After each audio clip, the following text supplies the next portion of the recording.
Yesterday, MF Global was a run-of-the-mill collapse. A Wall Street CEO whose firm got a little too far over its skis and lost the confidence of its customers and its counterparties.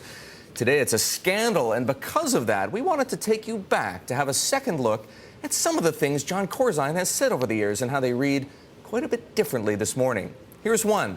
I'm fundamentally an expansionist. I think of our pace of expansion has and probably continues to be too slow for my taste because I think the pace of change in the world is faster than we're willing to accept. That's from Lisa Endlich's book, and it makes you wonder, perhaps, if the pace of change was just fast enough. Thank you very much. And here's another for you.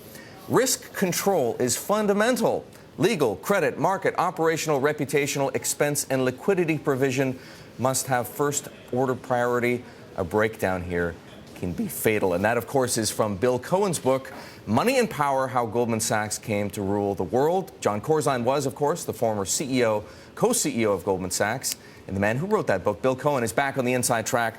Bill, you have interviewed Jon Corzine many times. You do have the measure of the man. Yesterday, you were here talking to me and Stephanie, and you said you were shocked that the MF Global could collapse in the first place. Now that we know hundreds of millions of dollars have disappeared from customer accounts, what do you say? Well, Eric, first of all, I was shocked that Jon Corzine would push his firm into such a situation of risky bets and risk-taking that would put it, risk the firm's health.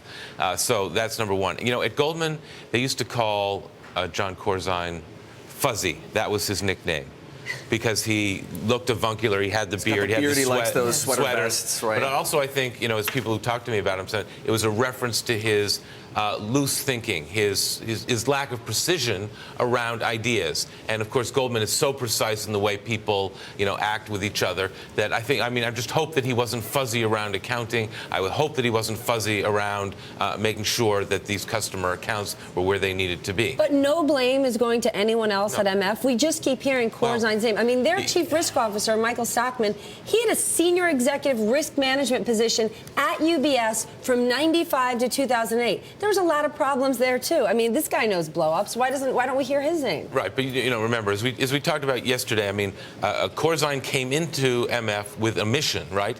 Chris Flowers, who is his friend from Goldman Sachs, who is the money behind MF, they were determined to ratchet up the risk that MF was taking. So this was Jon Corzine's. He got rewarded. If you look at his performance review in the proxy statement from last year, they rewarded him for turning around the strategic plan of MF and pointing it in a new direction. But, Bill, how do we reconcile what we know now with what we believe Jon Corzine was all about during his years at Goldman Sachs? I want to bring in another quote from your book because it is a gem. Until you've actually traded and had to deal with one of those come-to-Jesus moments with a bad position, and you have to make the decisions about whether to eliminate it, hold it, reduce it, those kinds of existential moments involving the people you work with and your firm, and those are the kinds of things that really get your attention. So if those are the kinds of things that really, quote-unquote, get your attention, what happened? He was living it over the last few weeks. There's no question about it. He has been in this situation many times before, Eric, and got rewarded for it. When was the last time Jon Corzine actually traded, though? Is there a chance? 1986, is 25 years ago. Is he too far away from the situation to realize what has happened here? Look, people think it's like riding a bicycle, but of course it's not like riding a bicycle, right? Once you get out of practice with trading and taking these kinds of mega risks, you really lose a valuable skill. And I think he was sufficiently removed from it on a day-to-day basis that he made a mistake here. Are we certain of that, though? Because I have heard from a couple of people that Corzine himself was intimately involved in some of the position-taking going on a proprietary basis at MF Global. And it was last week on the conference call that he said, this is, quote-unquote, my responsibility. Maybe maybe the buck just stops at the CEO, or maybe that means, he's the architect, Eric, of this ratcheting up of the risk at MF Global. He thought it was a sleepy backwater when he got there. He told me this several times in our conversations, that he was there to ratchet up the risk, hopefully in a prudent way, hopefully in a way that would make them money, obviously. He wasn't determined to, blow his reputation and blow up the firm. But Corzine missed a number of years in the market when he went into government. How connected was he to the markets during that time?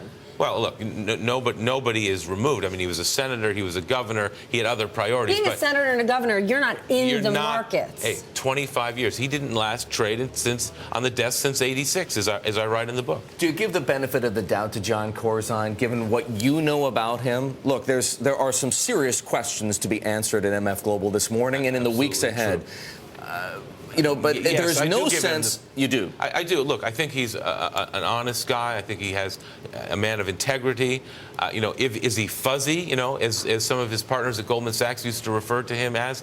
I mean, clearly he is removed from the day-to-day trading. He has an element of hubris. He has an element of arrogance, and I think that's what came out here, unfortunately. And there was no one. This is really important, Eric. There was no one clearly around MF Global who was willing to stand up to the former CEO of Goldman Sachs, former senator of New Jersey, former governor of New Jersey, and tell him, this is not a good thing for us to be doing.